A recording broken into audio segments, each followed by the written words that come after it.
August 2లోగా Kaleshwaram పంపులు on చేయాలని రాష్ట్ర ప్రభుత్వానికి మాజీ మంత్రి కేటీఆర్ డెడ్లైన్ విధించారు. లేకపోతే కేసీఆర్ ఆధ్వర్యంలో తామే 50,000 మందితో ఆన్ చేస్తామని హెచ్చరించారు. పార్టీ ప్రతినిధులతో కాళేశ్వరం ప్రాజెక్టు సందర్శన అనంతరం ఆయన ఈ వ్యాఖ్యలు చేశారు. కల్పతరువు లాంటి ప్రాజెక్టును ఎందుకు పక్కన పెట్టారని ప్రశ్నించారు. గోదావరిలో నీరున్నా రైతులకు నీళ్లిచ్చే మనసు ప్రభుత్వానికి లేదని మండిపడ్డారు. ఇంత అద్భుతమైన సిస్టమ్ రూపొందించాలంటే మరొకరికి సాధ్యం కాదు. కేసీఆర్ గారు మొత్తం తయారు చేసి మీ చేతిలో పెట్టినారు. మీరు చేయవలసిందల్లా ఒకటే, ఇవాళ ఈ పంప్ హౌజు వెంటనే నడిపితే మేము అడిగినాం, పంపులన్నీ నడుస్తున్నాయా అని అడిగినాం, ఫుల్ కెపాసిటీలో ఉన్నాయా, ఏమైనా సమస్య ఉందా అని అడిగినాం. ఏ సమస్య లేదు సార్ అన్నారు. 17 పంపులు, ఒక్కొక్కటి 40 మెగావాట్ల కెపాసిటీ పంపు అన్ని రెడీగా ఉన్నాయి. రోజుకు 2 టీఎంసీల నీళ్ళు ఇక్కడ నుంచి ఎత్తిపోయొచ్చు. నిజంగా చెప్పాలంటే ఇక్కడ నుంచి 3 టీఎంసీలు ఎత్తిపోయొచ్చు.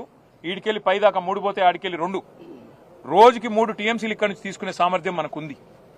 కానీ కేవలం రాజకీయపరమైన నిర్ణయం లేకపోవడం వల్లనే పాపం ఇంజనీర్లు ఏమీ చేయలేని అవస్థలో వాళ్ళు ఉన్నారు.